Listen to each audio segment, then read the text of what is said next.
Hello, everyone, and welcome to The Next Perfect Step, where all possibilities lie in conversation.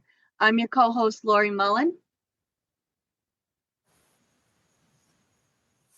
And I'm your co-host, Kim McStay. And this podcast is a community-based space where people can learn and safely share their ideas. Hi, I'm your co-host, Laurie Tremblay. We appreciate your support and joining us today. And Laurie's going to introduce our special guest. Yes, I have the honor of introducing Laura Edelman. She is a Reiki master teacher, an IET master instructor, and sound healer. Laura's practice is located in Kingston, New Hampshire. Having a background in massage therapy, she has vast knowledge of how the human body functions and moves. However, she is also fascinated by the parts of us that we cannot see. She is a firm believer that disease and affliction of our physical body begins in our energy field. After experiencing energy work firsthand and healing herself, she realizes that this is how she wants to help others. Her greatest joy in this work is seeing people realize that they are at the helm of their own healing, which I am a firm believer of also. And am wonderful to say that she is also part of my support team. So Laura, welcome to the show. And we'd love for you to start by just telling us a little bit about your journey on what you do and how you got here. Great. Thank you. Thank you so much for having me and for that wonderful introduction. So I feel like most healers, most practitioners, they got on that path. For me, I had to heal myself. And I don't think there's a healer out there that just started because they wanted to heal other people. It always starts with ourselves. I really believe that. So I would say, like you mentioned, I was a massage therapist, and it was back in 2001 that I began that journey. And it was a holistic program that I did over in Ipswich at what was at the time Polarity Realization Institute. And I had the pleasure of dabbling with some energy work while I was doing massage therapy. So that was really the first experience I had with energy.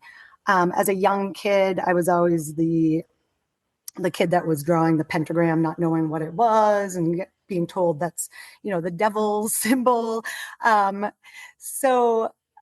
always was a seeker. I feel like even as a little kid, I was asking questions at Sunday school, asking what about reincarnation? And then being told that I should never say that word again, So just from a very young age, I learned that, we're supposed to fit in this box. We're supposed to, not sound weird. And I just, when I went to massage therapy school, I had that beautiful experience of feeling calm, feeling balanced. I was young, I was like 21. And I just went off. I'm trying to think. I don't want to ramble too much. Are you able to edit this, actually? You're fine. You're fine. Just go ahead. I don't want to do all the talking. So when I went to massage therapy school, I'll just try to make a long story short. I went to massage therapy school. I got a job. I ended up running into a pervert, and it kind of just pushed me away from that. I moved down to Maryland. I began selling wine. I went in a totally different direction. And then when I got married and had my first pregnancy, I lost my twin, one of my twins, halfway through the pregnancy. And that was devastating. I really, it took a lot for me to recover from that. And then when I had my second son, I had postpartum. So I did IVF for both my kids. I really wanted kids. So after having my second son and not feeling happy, nothing can ever prepare you for postpartum blues. You just, people talk about it, but I wanted nothing more than to have a child and more babies, but I was depressed. I lost myself. I suffered for several years before remembering that I can feel peace. I can heal. I remembered that time back in 2001 when I experienced the polarity therapy and the meditations and the crystal sound bowls. So, I started seeing a practitioner, and things started to lift. It's just like a ripple effect. You make one good decision, and you start to feel better. So I would say it was like 2015, and that's when I met Grace, and I started taking classes with her. Reiki really was the big one for me that just opened up everything else. But yeah, anything that works for me, I feel like I want to share it with people. If I can feel better doing this, then hey, let me show you how to do this. That's just how I am. So it just kind of exploded from there. I started feeling really good, and I wanted to help other people feel good. Sorry, that was such a long, such a long story. Don't be sorry. That's what cool. this is about. This is what we started was you're supposed to do all the talking. We want to share your story and highlight you. So yeah, do all the talking. It's so weird for me. I thought it was great because I met you in one of Grace's class when I lived in Salem. And so now you've met Laurie and she's enjoyed these sessions with you. Can you tell us a little bit about, I love your yurt. Can you tell us about how you incorporated that and what your work is now, what you're doing? Absolutely. Yeah. So back in 2020, I was running my practice out of my home. I had a nice little office space where I did my Reiki classes. I would see my clients there, but every time somebody would come for a session or come for a class, I would have to empty my whole house. My dog would have to go somewhere because she would make a lot of noise. My family, they'd have to go out for the day. It's kind of a hassle. And for years and years, I talked about having a yurt. Even before I was into the healing world, I wanted a yurt, and I didn't know why, but I was just very drawn to the shape, the structure, the roundness of it, the high ceilings, the light. I just I was obsessed, to say the least. So in the integrated energy therapy training, the IET that you mentioned, that's what I do most of. And during that training, there are many, many ways of manifesting that they teach you. So I learned a lot of different manifesting tools. And you better bet that the yurt was a part of that. It was always yurt. And it just so happened that I was able to get a yurt finally. And when it was a yurt, it's a kit that I got out in Colorado. It had to be shipped here. And I ordered it before the pandemic happened. So early on in 2020, they told me it was going to arrive in May, and it did. And we got it up in August. I had to wait for a duck who waddled down where my site was right before the yurt came, and it set up its little nest, and I got to watch that. But it was definitely a test in patience, because I couldn't wait to get this thing built, but I obviously was going to let the duck, be safe in my property. So I'd bring her water daily and just watch her. And the first thing I did was, how long are they usually in their nest? Because I just couldn't wait to get going with the process. So yeah, it came at a perfect time. The winter of 2020, I was still able to hold classes and have clients.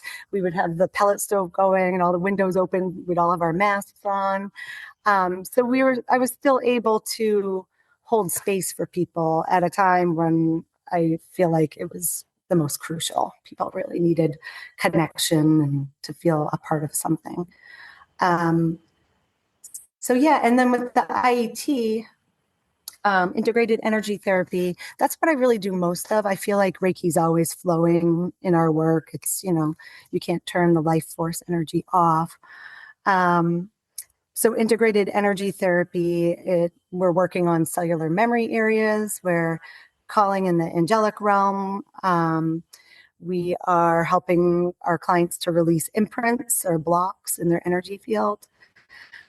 I feel like it's most effective. The reason why I use it, I see such wonderful results in my clients, their ability to release just heaviness. Like, you don't even have to know what it is that's releasing. That's what I love about this work. A lot of people that come to me they've done so much inner work. They've gone to therapy, but the talk therapy can only go so far. It gets to a point where you're kind of talking in circles. And sometimes I feel like the more we talk, the more we can kind of manifest things into being.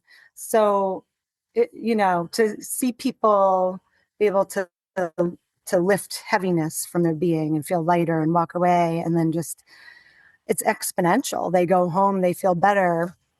Their relationships, their husband or their roommate, they're going to have a better relationship with them or their kids. It just ripples outward, and it's just wonderful to see. I love it. It is wonderful. And I have been experiencing this myself with Laura, and I can tell you that I feel 1,000 times lighter. And the way she described it to me is working through all of our body systems. It's something we've talked about here, is we're not just our physical body. We're not just our mental body. We're all of our bodies, right? Our spiritual body, all of it, all the way back to even past life bodies. And that's what Laura does. She goes through all of it and helps release it through multiple layers. And that's the wholeness that we need, right? It's not just working on our physical. It's not just working on our mental, but working on the whole body as a whole. And it has made a humongous difference in my life. And I agree. I mean, I think that healing to a point before was going through and reliving your trauma, especially I think in my own work, I've heard people come who have been to, all healing is helpful, but reliving it, rehashing it over and over, carrying that story and re-talking about it and reliving the trauma is not always healing. It's staying stuck in that story. And I think we're moving towards realizing that we don't need to keep retelling the old story. We need to create the new one of where we want to go and how we want to live, instead of constantly, again, reliving our old trauma and repeating it over and over again. But I just really, you should experience IET for yourself, because it has been wonderful for me. It's been an amazing experience, something I've never experienced before, which has been pretty awesome. But really, I mean, I came to Laura and I had done a lot of work. I have a lot of tools. I know a lot of tools, but there was just something I couldn't lift. There was a heaviness I couldn't find a tool to lift. And IET was able to do that for me, for sure. Yeah. So something else you do is a Arcturian healing technique method. And you use that in your sound healing too, and I just love, I'd love for you to share a little bit about that. And I love the way that you describe it in your sound healing. When you talk about who the Arcturians are, you refer to them as the energy of ascended masters. And that resonated so much with me. I mean, there's many different, descriptions and way people feel them, but that just related a ton with me. They're beings that have gone through the acceleration of where we are now, have experienced what we're going through now, and helping us get there. And I just love that. And it makes them more real to me, because I think about that as we all connect with each other. Like if I've gone through something, I have something to help somebody else who's going through the same thing. Which I just love that coordination in the way you describe it. So you want to talk about more about your sound healing and the Arcturian healing method? Yeah, absolutely. Time to wave my freak flag, right? So the Arcturians, they presented themselves to me. I didn't know anything about, I was not looking up, space beings or aliens, anything like that. A lot of times in meditations, certain beings like Hilarion, an ascended master, came to me. Before I got into IET, the reason why I wanted to take IET was because angels were coming to me, angel names. I was seeing angels in my meditations. So I was like, okay, I need to work with angels. I need to find something.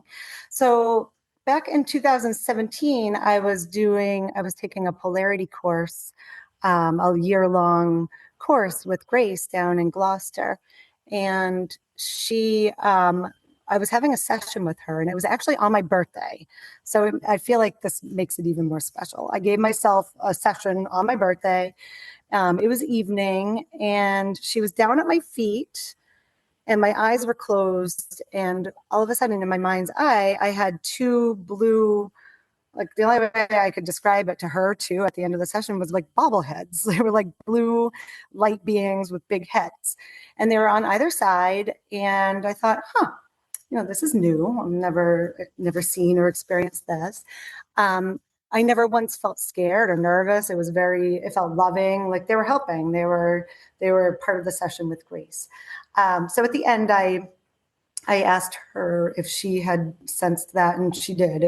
She said it was very, what's that movie, Avatar? She was like, oh, it's very Avatar-like. And she told me, you might want to look into Arcturians. So I did. I looked it up the next day, and I still wasn't sold on it. I was like, oh, okay. So I started seeing them. They just kept coming in. Every time I'd close my eyes to do a healing session or I would meditate, I would have these blue orbs on either side of me.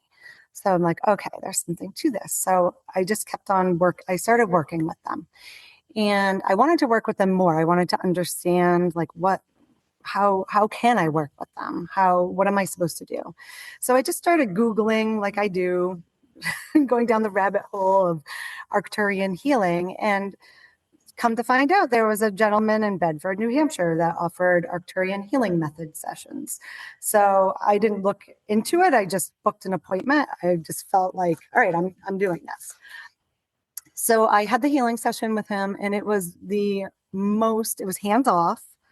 It was the most beautiful and energetic and moving healing session I had ever experienced. He was behind me the whole time, just running these frequencies. It's quantum. It was all quantum healing. At one point, I felt like my body was being like squeegeed out. I saw lots of symbols. It was profound. So like I always do, I'm like, I have to learn this. So there's a gentleman, Gene Ng, out in California, who teaches this method at the Circles of Wisdom over in Methuen. So he teaches there quite often. So I took the 3 levels of the Arcturian healing method with him, and it busted my mind open. It was, as soon as you start dabbling in the quantum healing world and seeing what we're capable of, like taking the quantum spoon bending class with him was a prerequisite. And that was just like, oh my God, we are so able to do anything we set our mind to. That was like, we're unstoppable. That was the feeling I got after taking those classes. So I started using the Arcturian healing method in my classes. I would incorporate it in with Reiki, and I started feeling like, oh boy, I've done all this training with my hands. Am I not supposed to use my hands? And it was kind of like it was a pivotal point for me. Do I go down the no touch quantum, and I kid you not, Jesus Christ came to me in I'm not religious, but the Christ energy I obviously love. But he came to me in meditation, and he showed me his hands, and it was such a message of, use your hands. You can do both. So I have, and I've just kind of weaved it in anywhere I can. And with the healing, with the sound healing, it works so beautifully. It's like they're meant for each other. So I hope I answered your question about the Arcturians. I really feel like, I mentioned last night in my sound bath, and I think it's important for us to remember that as humans, we become so domesticated. We're in our house all the time at night, where we've got our artificial lights on. And it's like yesterday morning, it was a reminder to me. I thought I was getting blinded by a street light as I'm at my kitchen sink early in the morning. And it's the full moon out there. So, hundreds of years ago, people were under the sky. They were always looking at the stars and the constellations for guidance. And it's not that way anymore. We've really come away from that. So I really like to tie that aspect in to, the Arcturians. And like you said, Laurie, that it really made more sense to you when you think of them as ascended masters. Because I always explain them as they feel angelic to me, but really they are ascended masters. They're not ascended masters from Earth. They're from the Arcturus solar system. So, and then I have the people in my life that are non-believers. Like my family thought I was crazy when I came out and told them what I was experiencing and what I wanted to share with other people. I've been told, oh, don't do that. People will think you're weird. And, it just got to the point where I had to it was such a big part of my healing and my identity, who I am, and the energies that I'm working with, that I was doing myself and others a disservice by not mentioning it and not using it. And honestly, when I started incorporating it and really talking about it with people, I found that, one, there were more people out there that have experienced it than I ever really knew. And two, I felt like more people were coming to me. I was bringing in my people, because I was being who I really am. And I just think that's really important. It's just a perfect example of who cares what they think. Well, I appreciate your vulnerability. And I like how you overcame your fear. Like when you were little, people said you were weird and you couldn't talk about things. But you said when you were growing up, you're like, I'm doing it. I'm going to be myself. So yeah, it's awesome. Yeah. And then you find more people like yourself. It's amazing. Yeah. Well, I appreciate your vulnerability. And that's why I asked about it, because we have no problem talking about angels. We have no problem talking about ascended masters. We have no problem talking about other entities, goddesses and goddess. But when you talk about Arcturians or other star beings, people are like, and it shouldn't be. It needs to be a more conversation. I hope it makes people curious and that they want to look it up and find out more about it. Because like you said, they're angelic to you, and to me, they feel more the ascended master energy. And I would love for more people to be curious and discover it too. And I would love for it not to feel like, like what you said, I'm going to bring my breakout. I want it to be part of more of a normal conversation that we have, a curiosity about them. Yes, I agree. So how are you with your family now with all of this? Have you been able to break through that? Yeah, that's a good question. My brother, who's he jokes around. He'll like, oh, you and your alien friends. He likes to, like a sibling, he likes to give me a hard time as I give him a hard time. But he was actually at my Arcturian sound bath last night, and he really enjoyed it. So I'm opening their eyes. They're slowly warming up to it. They've experienced it. They've experienced the energy, and you can't deny it. It's beautiful and it's loving, and it's just wonderful. I love being able to share it with people.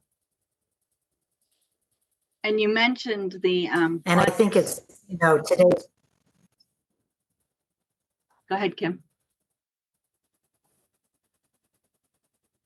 Oh no, I was just saying, and now in today's world, it's a lot easier to bring up things than it used to be, and it's happening fast. People really start to open their eyes and see what's out there and become believers, and sharing their need. And I'm glad you overcame all that so that you could be doing this. Right. Yeah, no, I agree. I feel like a couple hundred years ago, people would be, burned, frontal lobotomy for being crazy. Like, yeah, people were afraid to speak of their like intuitive skills or whatever, they were able to tap into the spirit world, they were considered a witch. Yeah, this is a good time to be alive, to be healers for sure. Do you channel the Arcturians, or do they just come? I mean, do they come through speaking, or is it just energetically that they're there and assisting in the heat? When I get there, when I'm tuning in, I feel a lot in my body. I'm very clairsentient, but I do get channeled messages from them. Nothing long or extravagant, but I always feel like when I tap into their energy before a sound bath, it's like they tell me what the focus is going to be on for that evening. So it's always nice to kind of be able to, hey, this is, I tuned into the energy before you came here, and this is what the focus should be on this evening. The focus that I feel a lot with them is our mental state.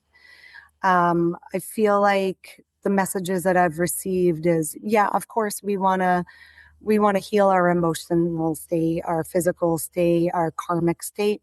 But really, if we're not mentally sound, if we're not able to have, positive thoughts, or, get out of that negative thought loop, if we're not able to do that, then nothing else is going to really come about. You're not going to be able to heal your emotional state or your physical or your karmic. I really feel like they've really, like, you think about the quantum healing is really all about our thoughts. It's really about thinking something and just knowing that it is. We're just going to heal now. It's just very quick, and it's just really believing that anything is possible, that everything is possible. So yeah, a lot of the messages, like last night, the message was really all about the heart, and that it's our bridge, the bridge to heaven and earth, and that we are bridges for each other, and to really just take care of our bridges was the message last night. Take care of and messengers, and that we all sharing our stories, just being able to tell our stories, it's going to resonate with somebody, and and if you can help that one person by telling your story, I feel like that's, you've done your job. It's worth it.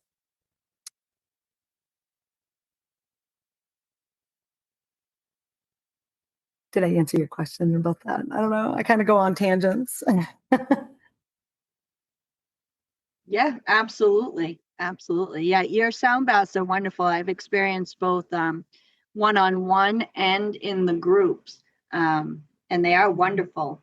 And you do more than just the bowls. You use all types of different sounds. Yeah. I kind of got addicted to my healing sound instruments. But yeah, I feel like it's important to have variety. Each sound kind of evokes a different feeling or emotion. The gongs can get very ominous, and then you come in with the little chimes, and it's sounds like a lot of times the chimes will make people feel like they're kids again. And so yeah, there's just so many.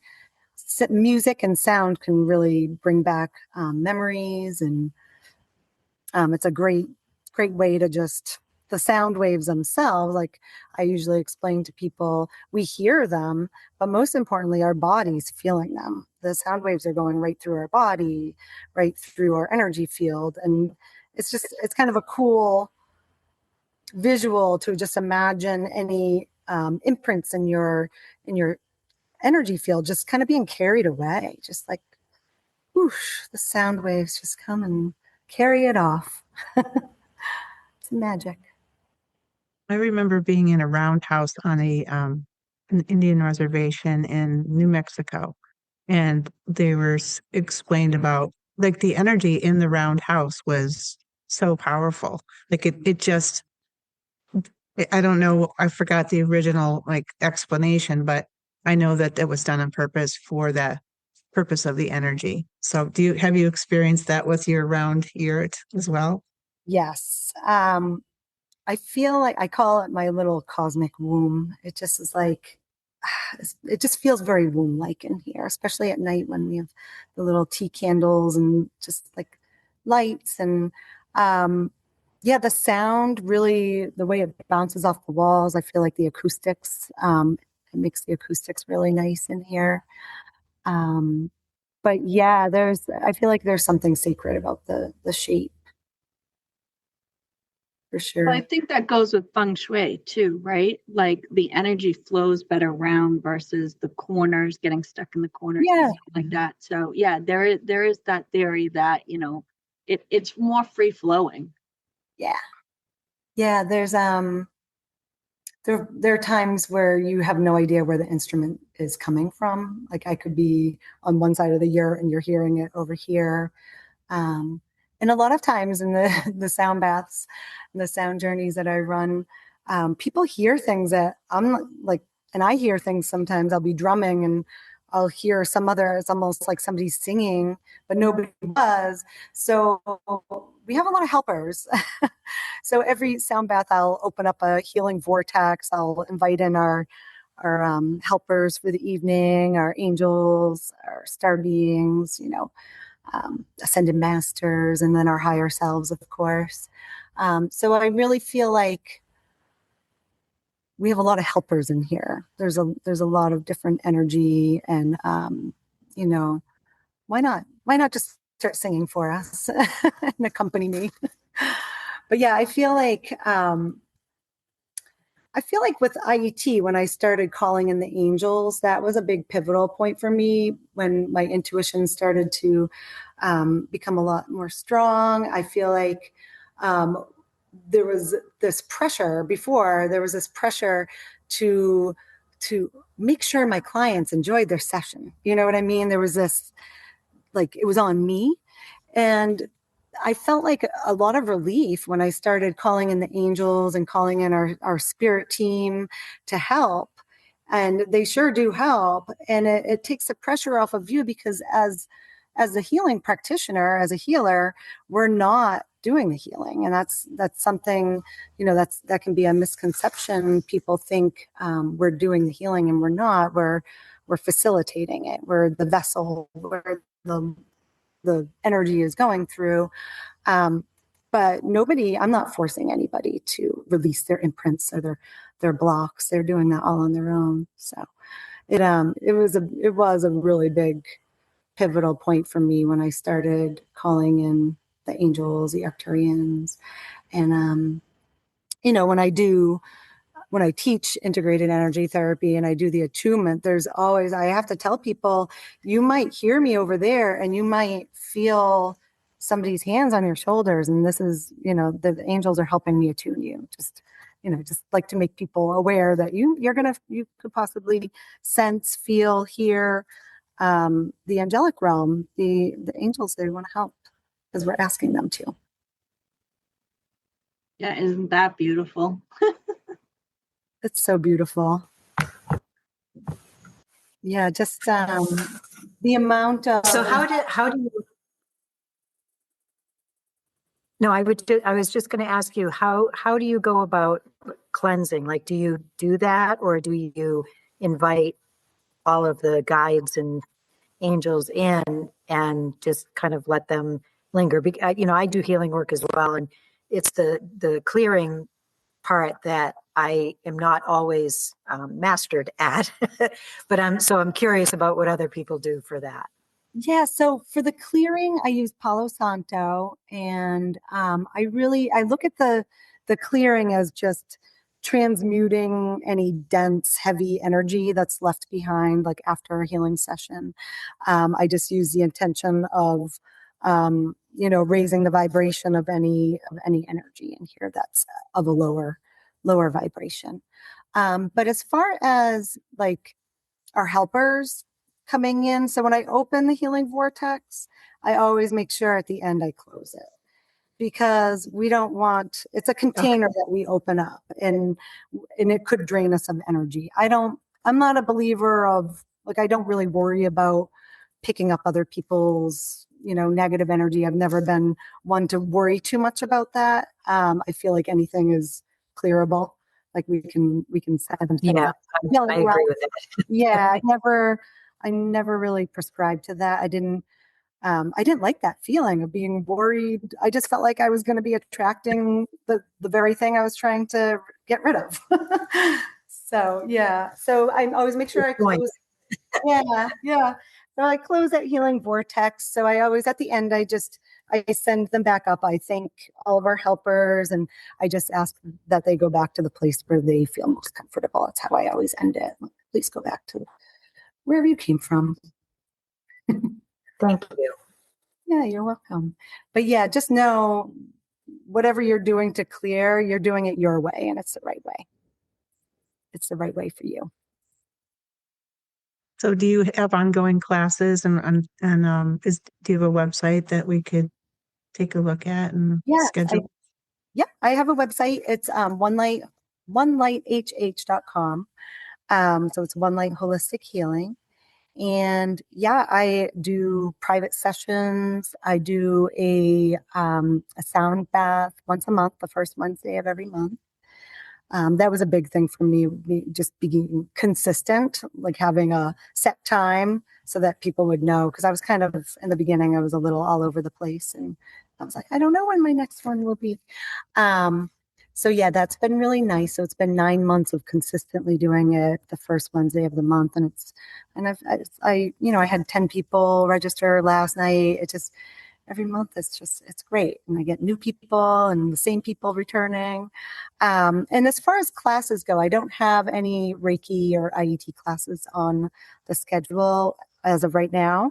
I'll put a class up if one or two people are interested. And, lately people haven't really been interested in learning. And, old Laura would have been thinking, well, what's wrong? Why doesn't anybody want to take a class with me? And I'm learning as I get older that, things change, things are shifting constantly. If there's a little bit of a slow period in your practice or in any aspect of your life, it's not a mistake. I feel like, it gives us an opportunity to check something else out or rest or whatever it is.